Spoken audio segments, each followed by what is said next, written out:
TFA fam, what is up? What is happening? We're like 2 weeks away from the start of the NFL season.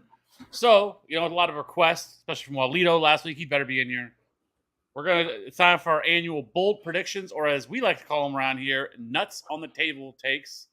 So, sometimes you just got to drop them down. You can't be afraid. You can't be scared. So that's what we're here tonight to talk about. We'll get into some other stuff. We'll get into some of your questions I already see in the chat that we'll definitely get to and answer here. And other than that, we've had a little bit of news, I guess, before we get into the bold predictions that have come out. That's come out over the last couple of weeks. We had some injuries this weekend. JSN got hurt, with the wrist injury. Sounds like there's a chance that he could go on short-term IR, which I think. I don't think it's like a huge boost to DK Metcalf and Tyler Lockett because I already have DK Metcalf as a top 20 wide receiver. I don't think this really boosts him up any higher than that. Tyler Lockett, I think maybe he'd be the biggest beneficiary early on, obviously, of this. But other than that, I don't think it's some huge difference maker one way or the other. Is that how you feel? Yeah, I don't think it should really adjust or change ADP all that much, especially since a short-term type of injury. Yeah, and the other one is Terry McLaurin got hurt.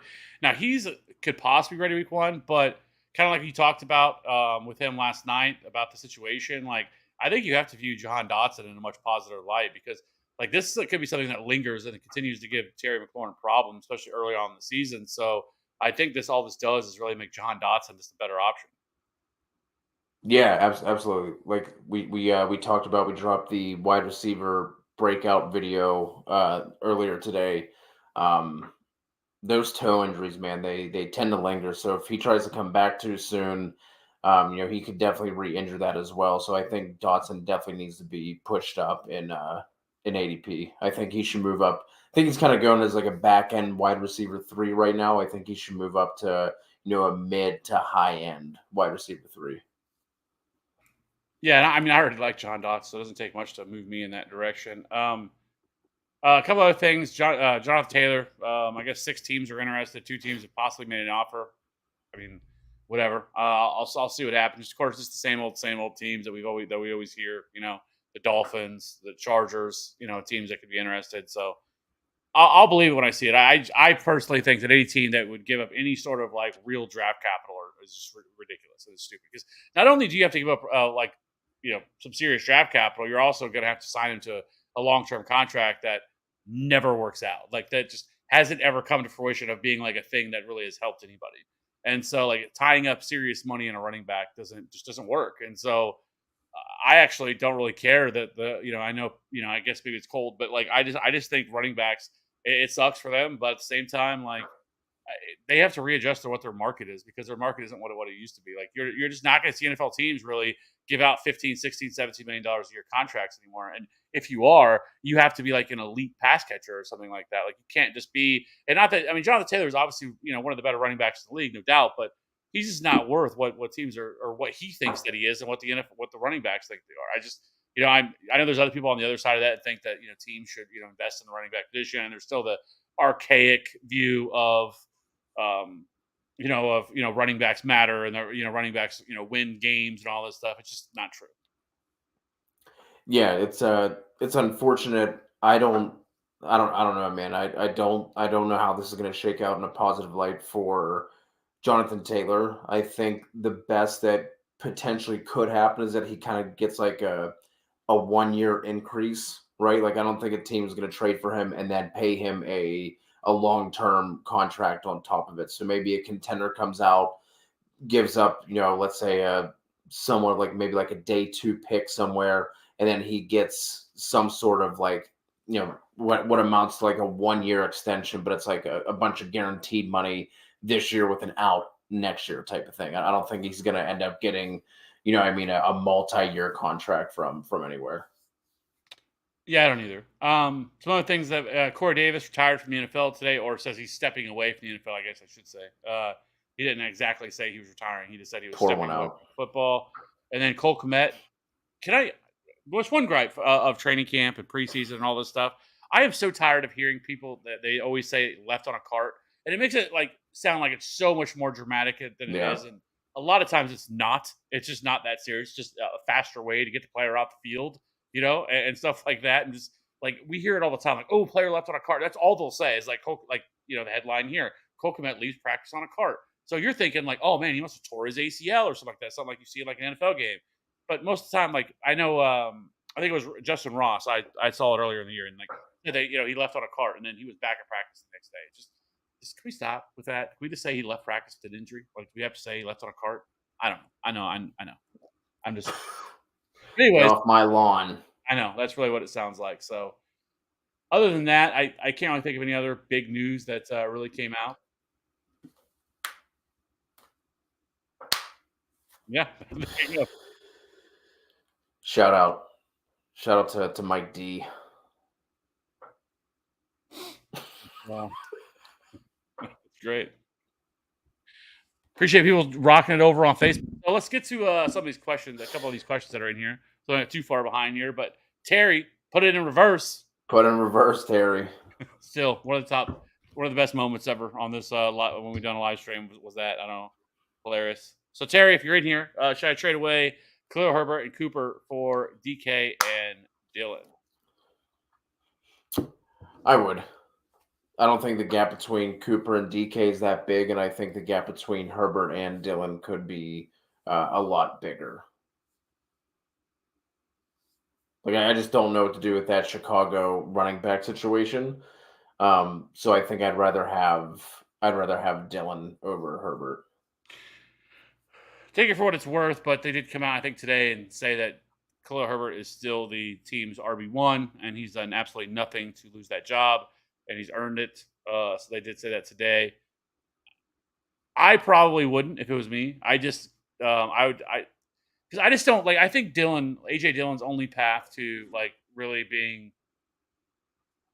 useful, I think, is going to be, or at least somebody that like it has an impact. Let me put it that way. Would be through injury. I think Aaron Jones would have to go down for that to happen. Where Khalil Herbert has the path now to being the lead back, and then like you said, like I don't think there's a huge difference between Cooper and DK. I think they're kind of a wash in a lot of sense. And so for me, I just would probably lean Khalil Herbert in that situation. So So we agree on the receivers and we're split on the running backs. yeah. Sorry, that wasn't very helpful, Terry. Alexis, I'll be sleeping, but I'll ask my question now and look at it tomorrow. Typical Alexis. Do I trade away Fields and a sixth for Hurts and a fourth? Fields is a 15th round keeper. Hurts is a third round keeper. I have 105, 205, 206, 208, 305, 404, 8, 511, 607, all the early rounds. So I feel like I can take a higher keeper. I still think I'd rather have Fields as the 15th round keeper and then just load up with all those early picks you have. Like I get wanting to go for Hurts, better offense, better passing weapons, better offensive line. Like all those boxes are in Hurts's favor. Um, but it's not crazy to think that Fields and Hurts won't be that far apart on a points per game basis. So Fields as a 15th round keeper is just such great value. Absolutely. I agree. I think, and I don't think it's, in the season of bold predictions, I don't think it's really a hot at all take to say that like Justin Fields could easily finish as the QB1 this year. Like that's not that hard to see. Like I think that's definitely He's heating up. yeah. So, but so yeah. Would we trade Quentin Johnson and Dotson for T. Higgins and Rashee Rice in Dynasty? There's a little foreshadowing here, Kev, with one of these names. Hey, you're the dynasty guy, so what do you think? I want the Quentin Johnson side here. Like it's so early. Like, right? Could Rasheed Rice end up being the wide receiver one for Kansas City? Sure. If obviously if T Higgins stays in Cincinnati, Cincinnati past this year, he's always going to be that playing that second fiddle to Jamar Chase.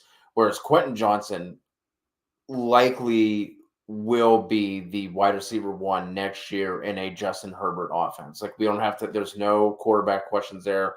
We don't have to worry about that. We already talked about Dotson a little bit. Like, Rasheed Rice, could he end up being the guy in Kansas City? Sure. Could he wash out like a bunch of these other wide receivers we've seen Kansas City take? Also sure. Dotson, he has the 1 year under his belt. He's looked good so far in the preseason. So I think I would go Quentin Johnson and Dotson here.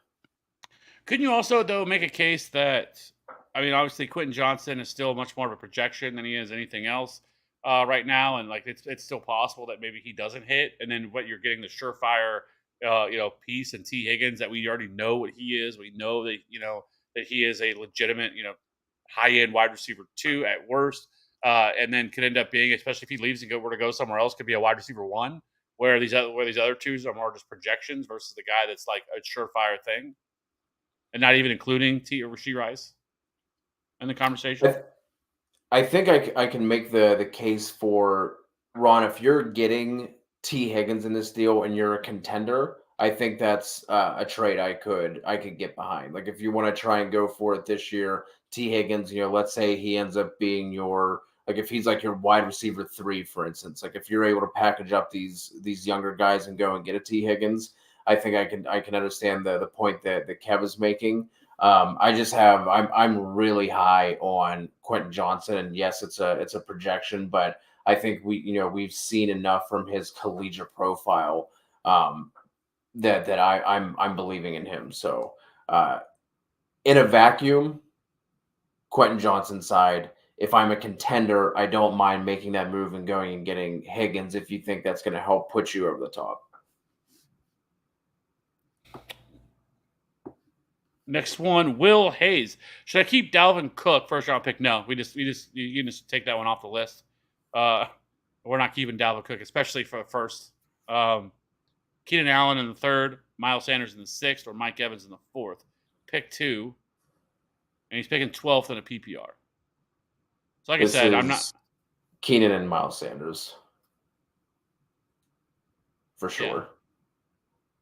Yeah, because I mean, Miles Sanders, that's pretty much where he's being drafted right now. Keenan Allen, it's a little higher. I think he's going like late 3rd, early 4th. So it's kind of similar, right? And so I think those two, I think you're right. That definitely Mike Evans, I'm not keeping Mike Evans, especially for the 4th. There's just so much that I feel like is going to go wrong there in that situation.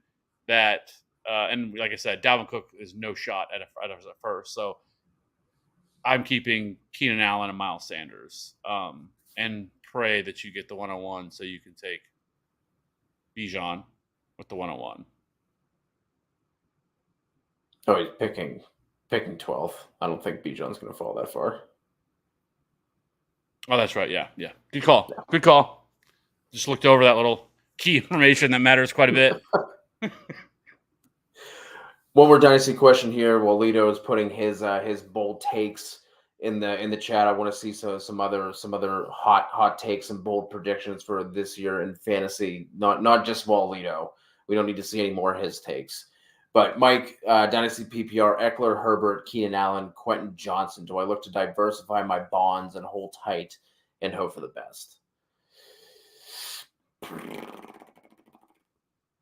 I mean, if you're a contender, I still want to hold those guys, unless you can make like a sideways step with somebody like Eckler. Obviously, he's the one that stands out here. Or him and Keenan in a dynasty. Herbert, I'm not moving. Just lock him up. Don't worry about the quarterback position for the next several years. Eckler, if you can make like a sidestep. I haven't really looked at Dynasty ADP for a while, but if you can try and find like a similar-ish valued running back there where you can kind of just like swap out Eckler, I don't mind it, but this offense is going to be really fun for fantasy. It just sucks. Like if one of them, if they shit the bed one week, your team is going to shit the bed. But it's obviously better to be heavy into the Chargers offense than it is some of the other ones. So I would maybe put some of those guys on the block, see what kind of return you could get. But I wouldn't be going out and kind of like taking a loss, quote unquote, at a trade just to be moving off some of those guys. If you were gonna trade him, who would you trade?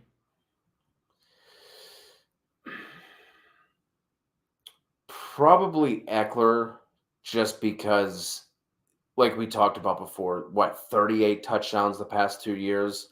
Like if that falls off a little bit, like he could, what I mean? He's gonna, and especially after this year, we're talking about an aging running back. He's the guy who I would be most likely to try and send off. Because I don't think Keenan Allen's gonna fetch you the type of return. He's just been someone who, especially for dynasty purposes, kind of just been overlooked for a while. You're talking about a 31-year-old receiver, has the history of injuries. So I think the easiest one is going to be Eckler. Yeah. I'll say this, dude. Next year, I mean, obviously we haven't got through this. We haven't got to this year yet, but in 2024, man, the running back free agents are fucking wild, bro. You have Derrick Henry, Josh Jacobs, Tony Pollard, Saquon Barkley, Dalvin Cook, Austin Eckler, Jonathan Taylor, DeAndre Swift, J.K. Dobbins, Cam Akers. Like there are going Melvin Gordon. Oh yeah, that's good. Yep. Latavius Murray also, in case you were wondering. Also free agent after this year. But it's like we're gonna have some like next year is gonna be like up in the air for a lot of these teams of running backs, stuff like that, and great landing spots for some of these teams to be able to, add some players and stuff like that. The draft next year. So next year is gonna be wild because there is a massive amount of free agents heading into next year. Now some of these guys will probably be retained, but right now there's this huge list. So anyways, we haven't even got to 2023. Let's focus on that.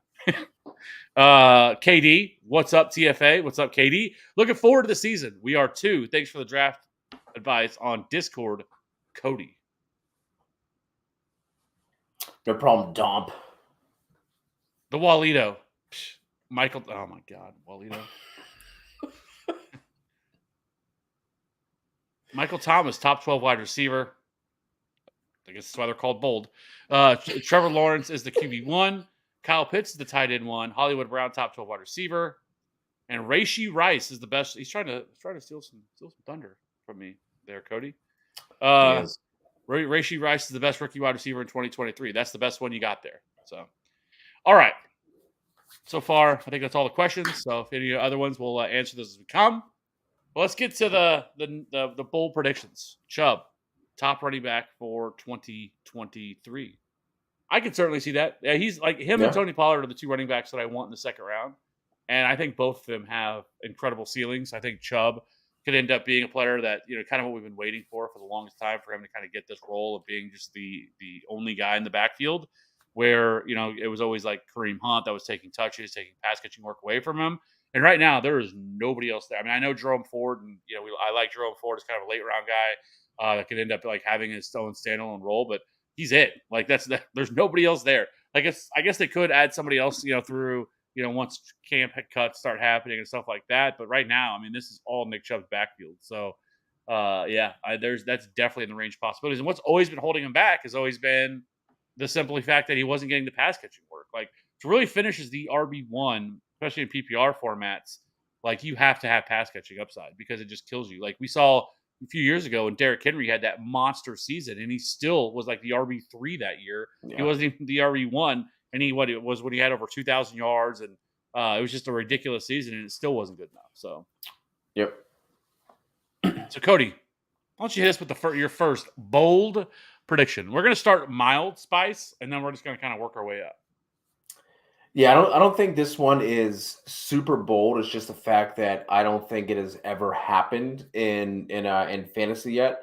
But I think 6 of the top 12 wide receivers, so half of our wide receiver ones, are going to come from three teams. So we're going to have three pairs of teammates to finish in the top 12. We've seen, we have two pairs, kind of like on an every other year type of basis. Like that has happened before.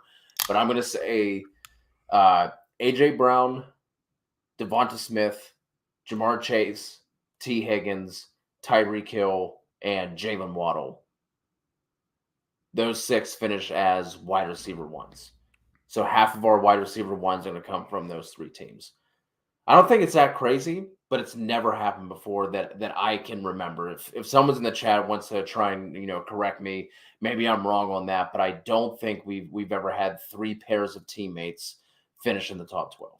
I don't think we've ever had three. I know fairly regularly we usually have one or two, but not three. I think three is a little.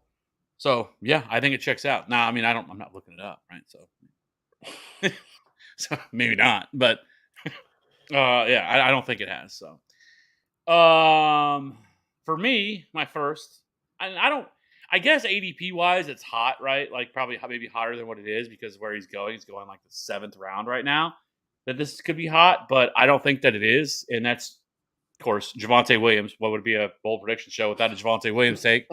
He's on the thumbnail. So Javonte Williams finishes as a top 5 running back this season. Like I've talked about, I've been, at first I was trepidatious, big word, pull that out, but I was a little apprehensive, if you will, to invest in him early in the year, especially like back April, April-ish time frame. We talked about it, how I couldn't draft him and stuff like that. But then all of a sudden he showed up at OTAs, and I'm like, my ears perked, and I'm like, what is he doing? What is this dude doing here? Like he's not supposed to be there. Like he's not supposed to be at OTAs practicing. And then we got through that, and then it was like, okay, well, training camp, he's 100% good to go. And so he showed up. He got cleared for that, and then all of a sudden he's playing in preseason games. Like we never see that from these guys that are coming off ACL. And so I think he's going to be 100% good to go. Like they could have a ramp up period where early in the year, I think Samaje could be a little bit more, and maybe more of a split. But we saw how heavily utilized he was being utilized as a pass catcher in this backfield. And, there's been a lot of talks that they view him as kind of like the Alvin Kamara in this offense, that he is a more than capable pass catcher. And so I think that could be one way of limiting him a little bit instead of giving him like 20 carries a game, maybe limiting that a little bit, maybe be in that 12 to 14 range in terms of carries. But then, he could be a player that sees, 5 to 6 targets a game. And if he does that, then that more than enough makes up for it. So I think by the second half of the year, at the very least, Javonte Williams is going to be somebody that's a league winner. And like he is such a smash guy for me. Like I'm not whatsoever worried about or concerned with the injury anymore. Like he's passed all the tests that you wanted to see. And if you watch him in that preseason game, although it was a short sample size, one of the biggest problems is these guys just feeling comfortable out there and being able to cut and all this other stuff. And he did that just without no problem. So he's the easiest buy for me right now in terms of ADP and what he costs right now. Like I want to come away with him in every draft, but top 5 is my first one. Yeah, I like that. I think he is, if not the best value in drafts right now, like he's like a top 2 to 3. Like he's just an absolute. I can't believe his ADP hasn't moved yet. Maybe it'll move a little bit now that we have seen him in the preseason. But if you're drafting this week and he's still sitting there in I think you could take him as high as the 4th round and feel really good about that. But, especially at any point after that, I think he's an absolute smash. So really like that one. Let's keep the running back theme going here. And my next, the next level of spice, I don't know if we want to call this one like the Buffalo, maybe it's a, little jalapeno in there.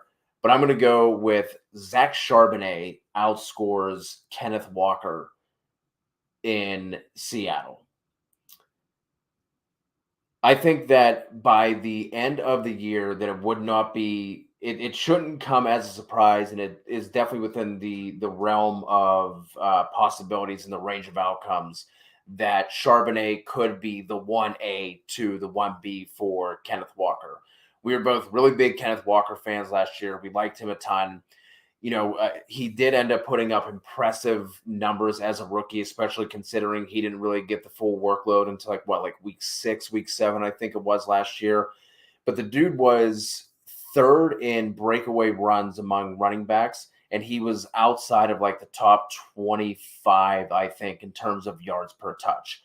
So he lived off of those big runs. And that's while he was dealing with DJ Dallas and Travis Homer as his main competition. Now in comes Zach Charbonnet, spent second round capital on him. We were talking about the importance of running backs catching passes,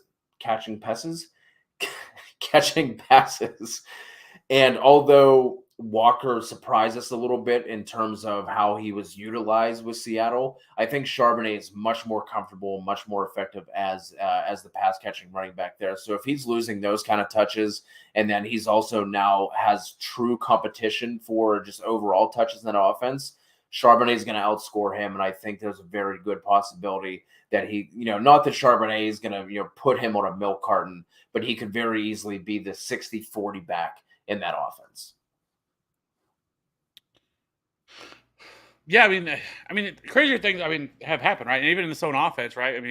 CHB, speaking of the devil, Rashad Penny, right, was once upon a time, somebody that we thought was going to be a thing, and then ended up coming out to be like Chris Carson, and the 7th round pick was the guy that kind of took over. And so, like, I think all these things are on the table, but it really wouldn't surprise me at all. We're talking about two guys that were both drafted in the 2nd round. Like, it's not like Charbonnet was like a 6th round pick and like he's just getting some buzz. This is a guy that they spent heavy draft capital on to acquire. So, like, I don't think it's all that hot. And in terms of drafting the two, like, I've kind of shifted my thought of where I think that it's probably smarter with this situation to maybe invest in the one that's a lot cheaper versus drafting in one that you're going to have to spend a 5th round pick on versus the guy that is coming off the board like the 9th, 10th round. So, yeah, I don't think that's hot. But CHB, like, I don't know why you don't have a Rashad Penny take. Like, that's what I was expecting.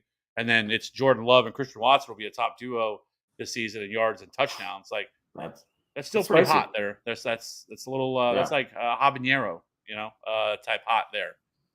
And then then we follow this one up with, what up, guys? Is this bold? I think Garrett Wilson will be the number 1 wide receiver in this season. I don't think that's it's hot, like, because considering like he's like what, the wide receiver 8 or 9, and I don't think a lot of people consider him, or maybe he's like 10. I don't want to see where he's at. He's like a back end wide receiver 1. He's wide receiver 9. See, I paid attention. Anyways, so wide receiver 9, and so I think that it's hot. Is it crazy? No, because now we're getting a little thinned out here, right? Corey Davis is gone. Like, that was kind of the conversation about with Garrett Wilson, was there's a lot of mouths in this offense. I would say there's a lot of like mid mouths in this offense. Like you have the elite of Garrett Wilson, and then it's just kind of like Allen Lazard is a dude, and Randall Cobb is 67 years old and just riding the coattails of Aaron Rodgers at this point, getting paid, which can't be mad at him. And then McCole Hardman, which is much more of a role type player. So yeah, I think it's definitely in the range of possibility for sure that Garrett Wilson can finish as the wide receiver 1, which means you must think that Aaron Rodgers is going to bounce back in a big way this year as well. So yeah, I don't mind that at all.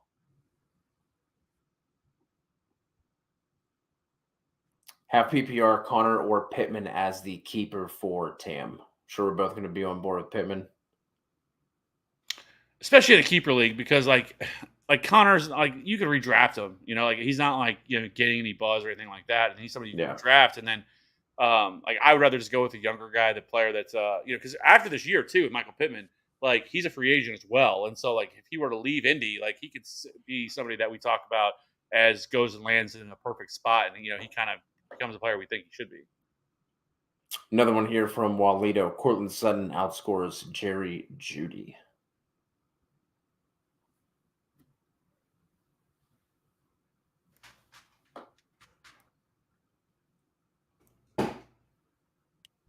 Firefox kid just got home from baseball, Firefox, let's go.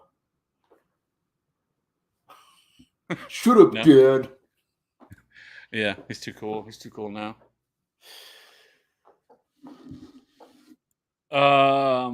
Cortland's, yeah, that's. I'm gonna guess that. That's hot, right? Will be real hot though. I think with ADP, that's bold. But like, I don't think it's. I wouldn't be like too surprised, right? Yeah, I don't think I'd be like shocked. But if you would have said Marvin Mims outscores Jerry Jeudy, then we're in that That's spice. cranking Yeah. up the spice level. So okay, so you just did your second one, right? Yep. My number two, I guess this is just an all AFC West bold predictions, is Justin Herbert finishes as the QB1 this year, throwing for over 5,000 yards and 45 touchdowns and 300 total rushing yards this year. So I love this offense. Yeah. I think this offense, like you said, this offense is 100% going to be top three probably in pass attempts. They're going to be top five in pace this year.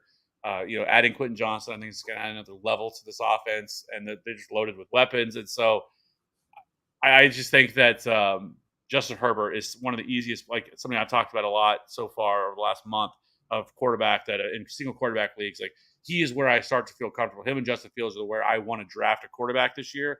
Like I'm not taking Mahomes or Josh Allen or Lamar Jackson. All those guys are going like that second, third round.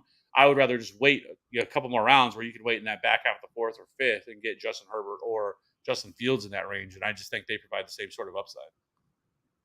Yeah, I'm with you. If since Walito threw out Trevor Lawrence, I thought about going with Lamar Jackson as one of like my mild take. Lamar Jackson finishes as QB1, but I didn't think that was good enough for this show, so I didn't bring it up. I mean, there was a lot that I thought of too. Like I was going to say Tony Pollard as the RB1, but I'm like, it's not really that hot. Like especially where I have him and everything else, and he's going in the second round. Like it's not super hot for that one. And then I was also going to say Amon-Ra St. Brown as the wide receiver one as well. But again, kind of just felt more mild than anything. Yeah. You ready to drop the ghost pepper? Ready to go atomic? Yeah, I'm ready. And Randy, this might answer your question here. So my bold take, my flaming hot take, my ghost pepper take for the 2023 NFL season. Sam Laporta, rookie tight end for the Detroit Lions, finishes as a top 5 tight end this year. That is my bold one. Really, this comes down to the offense being a really good offense, and there being nobody else to catch passes outside of Amon-Ra St. Brown. Jared Goff threw for 29 touchdowns last year. That wasn't like a huge outlier. He had a year of like 32, I think, and another year of like 28 when he was with the Rams. So it's not like, Jared Goff before this had an eclipse 20. He's more than capable. I think his total on DraftKings this year is 25.5. So even if that 29 number comes down a little bit, Amon-Ra St. Brown isn't catching 20 of the 25. Laporta has been operating as the tight end one for this team basically since camp began. I'm pretty sure that's impressive for a rookie, even though, some of the names there don't really inspire that much confidence. The fact that he has been the guy since day one. We've heard nothing but rave reviews out of there from Lions camp. There's no reason to think that he shouldn't be the number 2 target earner in that offense. I don't give a shit about Marvin Jones. I don't give a shit about Khalif Raymond or Josh Reynolds. Jameson Williams is going to miss another 6 games to start the season off, so he's going to be playing catch-up. He missed the majority of his rookie season as well. So we're talking about a guy going into year 2 who really doesn't have a ton of experience yet under his belt. And let's face it, too. Outside of, like, Kelsey and Andrews and, this year, let's say, like, TJ Hawkinson, to be a top 5 tight end, it's not like you have to be putting up the same type of receiving numbers as like a top 5 wide receiver, right? Like there's no reason to think that Laporta can't be around that like 700 to 800-ish yard range, and then to be able to tack on, let's say 6 to 8 touchdowns. That's well within the range of his outcomes, like I said, especially in this offense. So Sam Laporta, top 5 tight end season incoming.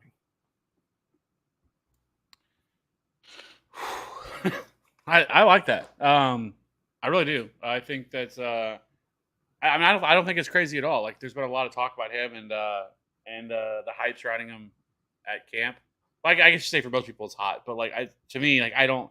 And like, if you're gonna like, to me, it's like Travis Kelce, Mark Andrews, T.J. Hawkinson, and that's probably it of the early round tight ends that I really want. And then from there, I think you just punt it. Like we see it all the time. These guys are there's so Yep. many landmines at tight end every year. People will invest in these guys and they just don't work out. Like I like George Kittle, and people will say, "Well, why not George Kittle?" But George Kittle is so up and down. Like he either gives you a monster performance where he scores 30, or he's going to give you three. Like 3.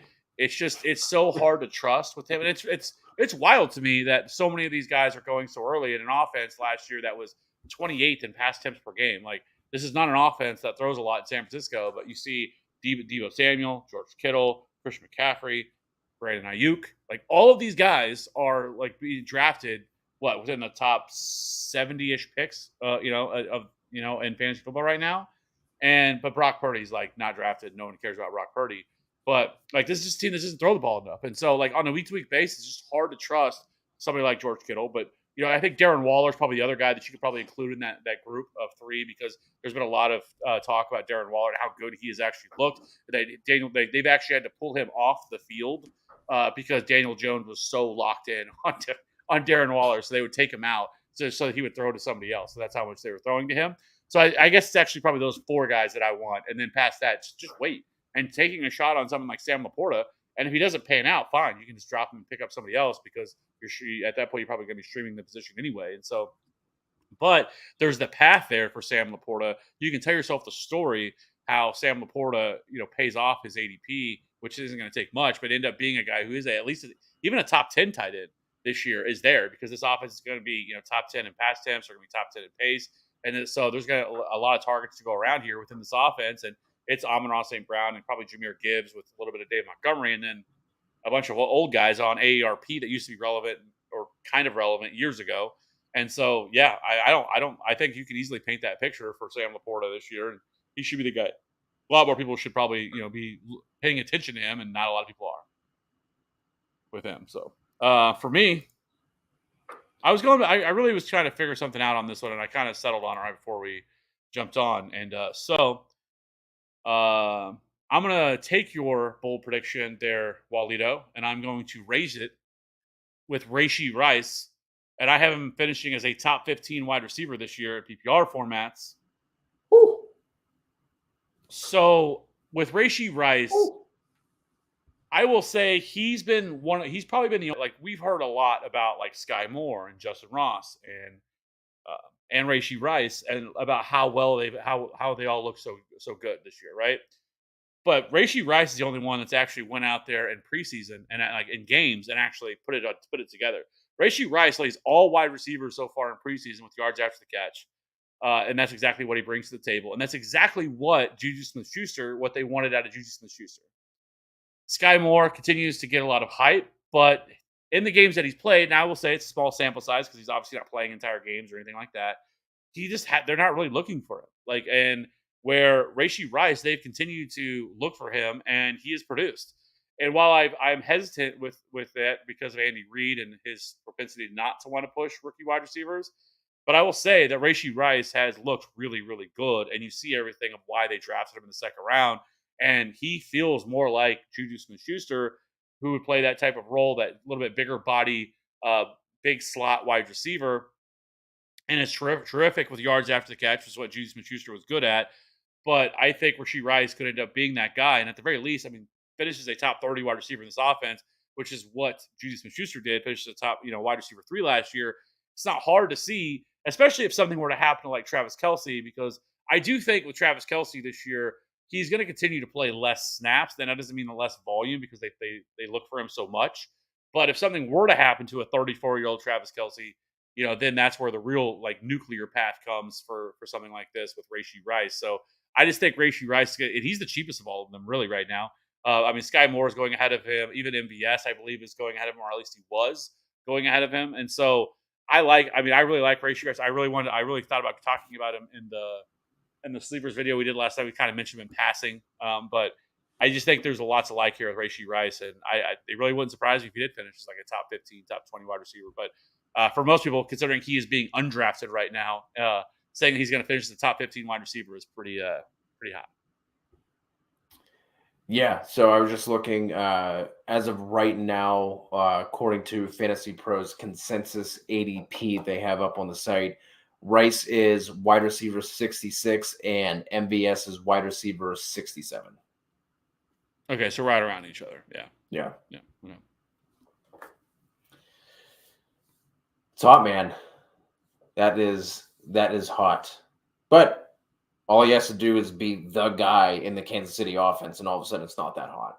You know what I mean? Like if we were told at this point that Rice is like the clear-cut wide receiver one, that wouldn't be bold at all. You know what I mean? It's like the path is definitely there. Like you said, there's no one that's really standing out and taking that step. I think he's going to be a guy that we end up talking about really quickly on the waiver shows. Every Sunday night, halftime. Yeah, and we were live too, so we even answer a few questions for you. So give you a little inside information for everybody else. Well, Jahmyr Gibbs leads running backs in receptions. Like, I think it's like that's hot, but like, where would you put it on the Scoville list of hot? It's like right above like a jalapeno. It's kind of in between like that banana pepper to jalapeno range. Because like if CMC and Eckler get banged up, like that opens the door. Because like who else are you really looking at that is going to be that heavily involved? You know what I mean? I should have thrown another one in there, and I should have went with the opposite direction, and not just hyping somebody up, but actively tearing somebody down. I should have went with Austin Eckler. Finishes outside of a top 10 running back this year. I almost thought about going David Montgomery outscores Jahmyr Gibbs. That was one of the ones that I was tossing around in the old noggin. Yeah, I just so with Eckler, we've kind of talked about this. I don't know if we've really talked about it on here. We talked about it, I think, off here, but like Eckler, it's just he's so much depends on that volume of passing that to really be like truly. I mean, obviously touchdowns are obviously super important for him too, but like the receiving total is what bakes his floor in and makes him such a high. Makes somebody you can count on and somebody that you want to draft him this high. And with the additions that they've made to this offense, with Quentin Johnston, and then really all it would really take is the Keenan Allen and Mike Williams to stay healthy, and that's how Austin Eckler fails, and because he's been lucky in the situations that all these guys have gotten hurt, they've had nobody else there, and so they've had to rely on him and utilize him so much as a pass catcher. Where it wouldn't surprise me if everybody stayed healthy that would change, and then next thing you know. That he's not being that guy, and then the touchdowns things are so volatile on a year-to-year basis to try to predict. While this offense is still going to be really good, and he's going to get goal line work for sure. But there's just more guys there, and there's also Gerald Everett that we haven't even mentioned him either. Like there's just a lot. This offense, if it can stay healthy, which is always a big if, especially with the Chargers, then I think that's where the path that he would fail. And at least finish much lower than what people would think, and end up being a guy we talk about as a bust.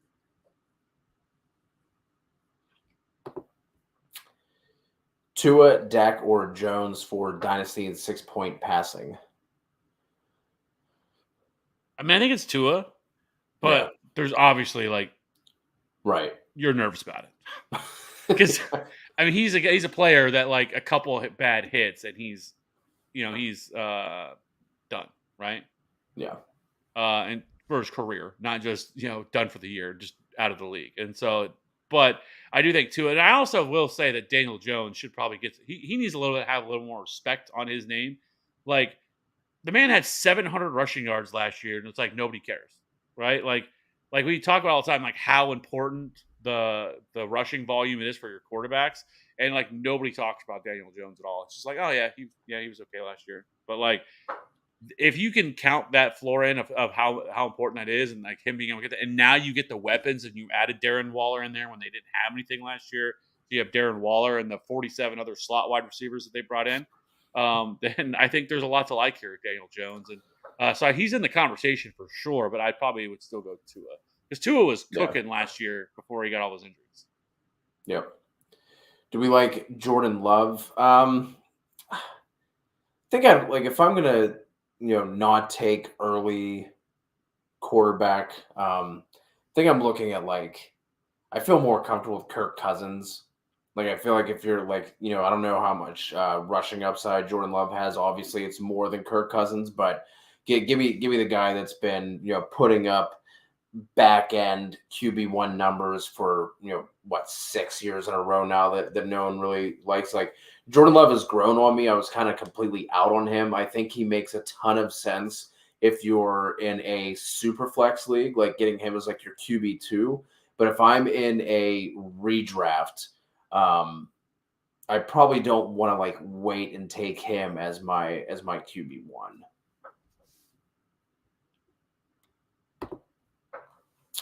After the huddle, if you had to choose a draft strategy to use this year, which would you choose?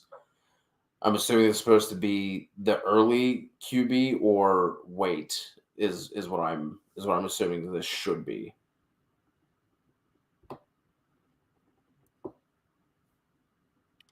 Yeah, I'm not drafting a quarterback that early. Like, I just don't see the appeal to drafting guys like Mahomes and Jalen Hurts and Josh Allen as early as they are. But I have no problem with, like, before I used to be like straight, it's all late round quarterback. I'm never going to take a quarterback before like round 9 or 10 or something like that. Now I've shifted that. And I think I'm would probably rather take a quarterback earlier if I can. Like in the once you get to that like fourth, fifth round, that's when I'm going to start looking at quarterback. So, but I still have guys that I really kind of want there in that range as well. And I think for me, it's Justin Herbert and Justin Fields are the two that I've really talked about. And then I think once you get past that, I think it's you wait a little bit longer and you probably talk about a guy like Tua or Daniel Jones or Geno Smith or and Aaron Rodgers too. Like Aaron Rodgers, I think should certainly be going higher than what he is. But I think those would be the guys that I'd be kind of looking to target. I'm also down with Anthony Richardson as well. His ADP has slipped a little bit. At least he was going a little bit higher on Underdog. I think he was around like that QB 11 range. According to Fantasy Pros, he has slipped to QB 14. So that's definitely a price I feel more comfortable with. Shane Steichen coming over from the Eagles. I like Anthony Richardson if you're going to wait too. One year I didn't draft a quarterback, just grabbed Big Ben and Goff his Super Bowl year. I mean, I guess you could. I mean, it just depends on how your league is with quarterbacks. I mean, some of these guys will draft 2 or 3 quarterbacks, yeah. I mean, if you don't want to draft a quarterback, I guess you don't have to at that point. I mean, it's not like people are going to be running out. Yeah, if you're waiting until rounds 12 to 15, like it probably. But like I would ask, like, are you in a league where you draft kickers or defenses? Because those would be the positions that would be much more advantageous to just not draft right now, and wait until the season starts to pick one of those guys up versus a quarterback. Because you're not really gaining any advantage by not drafting a quarterback at this point in my mind. Now, if it's there's no defense or kicker, then I guess you could do that. But I don't think there's a huge benefit to doing either because the market has gotten a lot smarter for the most part in terms of the quarterbacks and everything else and the way this plays out. And so I think personally, one of the biggest advantages right now, honestly, that people can do that probably doesn't get talked about enough is understanding the platform that you were on. Like whether it's Yahoo or ESPN or Sleeper, and really going on and seeing what those ranks are and the way they have and really being able to exploit that because so many people, especially in home leagues, don't really do their research and they just rely on whatever's going on in those online drafts with the rankings, right? And there are some huge discrepancies versus with those rankings versus like what you'll find on like Fantasy Pros or somebody else's rankings and stuff like that. And really trying to exploit the value that way because that's really how the draft's going to play out for the most part. Where you'll see players that should be, where you'll see maybe they go like 2 rounds earlier on other platforms, but for whatever reason, it's not that hard to go see that and then be able to figure it out and go from there because it's kind of wild the differences on some of these where it's Yahoo to ESPN where people just follow those rankings blindly versus creating your own. So I definitely think that is one of the biggest really outlier or biggest things that people don't take advantage of before the draft. Yeah, absolutely. Even if you don't have to go through and rank all 200 players on your own. But at least go through and pick out some of the guys that you have that you like a lot more than how it's shown up on the site, like you said. I think that's a really good call. Tank Bigsby takes over the backfield and outscores ETN coming from the Walito.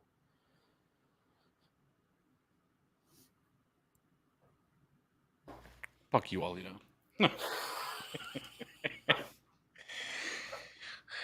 Been listening a little bit too much D-Bro there, Walito, with that one. I feel like, I guess it's possible, right? Like, I bet I still maintain. I mean, Travis Etienne is just a better running back than what Tank Bigsby is. Yeah, and I think so. Go ahead. No, I was just gonna say, like, it wouldn't surprise me if this ends up being like a much closer split than what people are kind of thinking that it could be, because ETN's still going as like a kind of on like that RB1 RB2 borderline right now. I've dropped him down a little bit lower. I don't think Tank Bigsby overtakes him, but it wouldn't surprise me if this is closer to like a 60-40 split. Than I think that a lot of casual drafters, home, whatever you want to call them, they're kind of drafting ETN as if Bigsby doesn't exist. Yeah. There it is. There it is. There it is. CHB. I didn't know why you didn't lead off with that. There's your annual, or not your annual, your weekly Rashad Penny take. Yes. Johnson knows it a big deal if I didn't draft Algier when drafting Bijan as my first round pick. No. And as a matter of fact, you don't want to handcuff your own players because you're just like counting on your guys to fail. And generally speaking, you're not going to get the same type of production out of those players. And a lot of times we're not as good as we think we are, as understanding how those touches are going to be distributed once it happens, once an injury does happen to the starter. And so you never want to like handcuff yourself to think that your own player is going to get hurt. Like, you want to be drafting other people's handcuffs, not your own. Yeah, you're basically going to be locking up 2 roster spots on, whether you want to look at it as one position, one player, whatever it is, because you are never going to want to drop Algier. Whether it's week 2, you make it to the playoffs, Algier is never leaving your roster, right? So like you're going to be holding on to him that entire time. So like you said, we recommend drafting other handcuffs. So if you have Bijan going out and getting Jalen Warren, Ty Chandler, Tank Bigsby, like we were just talking about, going out and getting one of those guys and not handcuffing your own running back. Now, once you start inching closer to the playoffs, if Algier is still out there, then you can go ahead and grab your handcuff, right? But like to start the season, we don't like doing that because, like you said, you're kind of like hedging on that player failing, and then you're locking up 2 roster spots essentially for the same player, same position, whatever, however you want to look at it. Yeah, absolutely.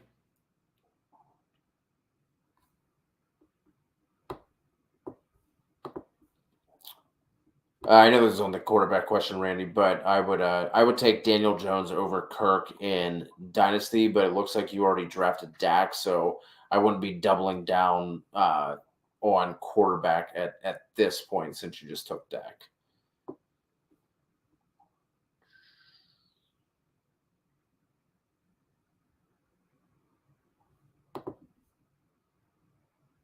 D-Hop still got it and finishes as a top 10 wide receiver. Here's a little peel behind the curtain. We're gonna be recording a bust podcast tomorrow, and D-Hop was in the running for me to talk about a bust. I didn't go there because he's like wide receiver 20, so like it's an okay price. But I don't think I would be drafting him as wide receiver 20. I got to move him down my ranks a little bit. Oh, well, don't worry. I got him for you. So, Yes. You'll be happy to know, though, I do not have Derrick Henry on this list. So, I'm doing it. Maybe if we just go all in on Derrick Henry, maybe it will happen. And then we can this will end up being the year. Yeah. See, we told you. We told you it was coming, but we were just 6 years too late. Because we've been saying it for like the last 2 or 3 years. 6 years, 5 years, 4 years. It's coming. This has got to be the year. This has got to be the year. There's no way he does it again. He's going to be like Frank Gore, still playing at 35 years old. Every year. Just keeps doing it. Yeah. Any other bold predictions you want to toss out before we get out of here? I mean, I think we kind of said a lot of them for the most part. I think, like I said, the other ones that I was really kind of contemplating was like Tony Pollard and Amon-Ra St. Brown both finishing as the number ones in their own position.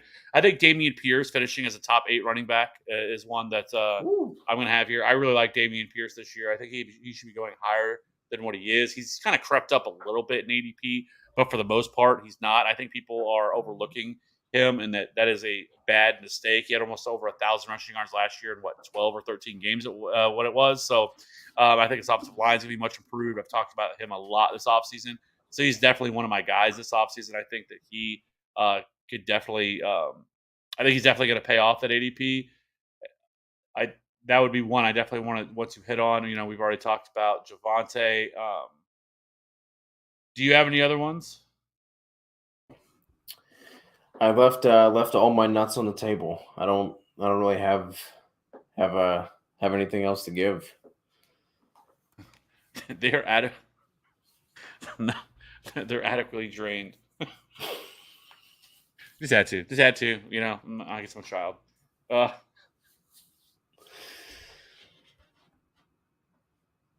Oh dang! Is Pollock. It yeah, you missed it, man. You drop your bold take. Let's hear it. Yeah, what is your bold prediction for 2023?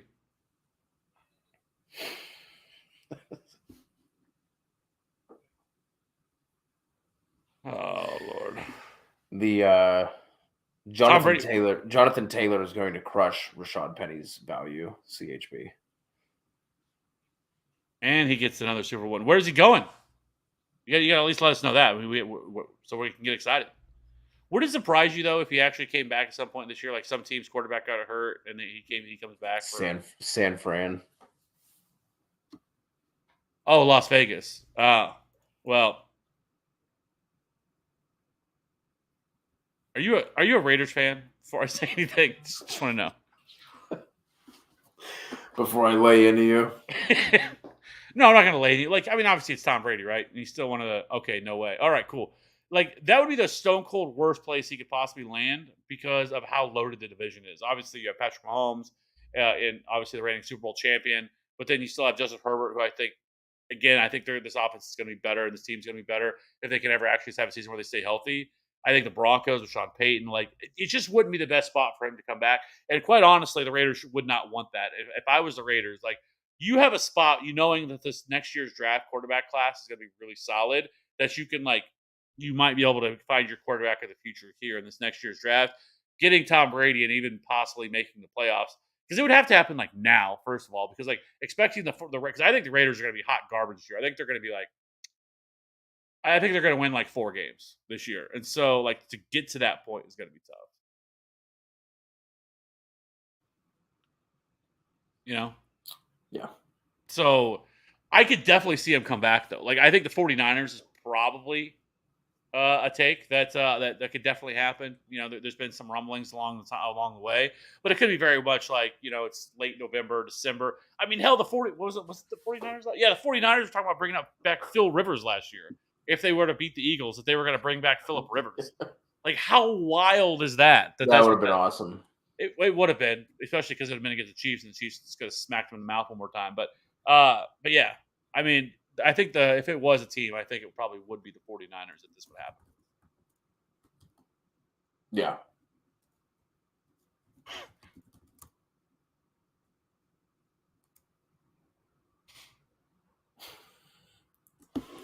How old would he be? 46, I think. Because he was supposed to play until he was 45, so I think he's 45 or 46.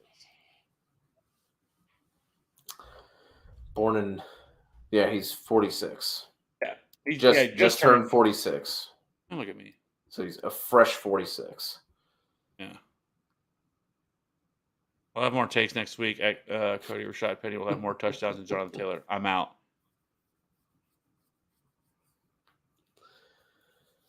He might end up there. He might, Baker's pimping around the world. Tampa Bay, they're Holic. He just named the starter. just beating out Kyle Trask. Yeah. I mean, that's how you know you're really good whenever you're in a battle with Kyle Trask. They're another team that should have blown this whole thing up. Yeah, Like, absolutely. Absolutely. I got my Tom Brady life goals mixed up. Hey, that happens. Wouldn't we all like to be Tom Brady? So, anyway, all right. That being said, I think it's time to wrap this one up. Thanks for everybody rocking with us again. Chat.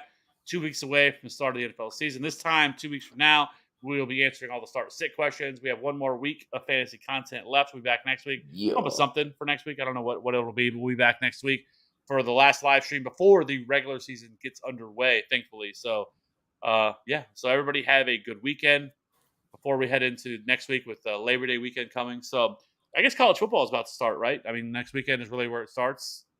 Week 0 this weekend. Yeah, next week is the first official week. Yeah, Mizzou kicks off on Thursday, in case anybody wanted to know that.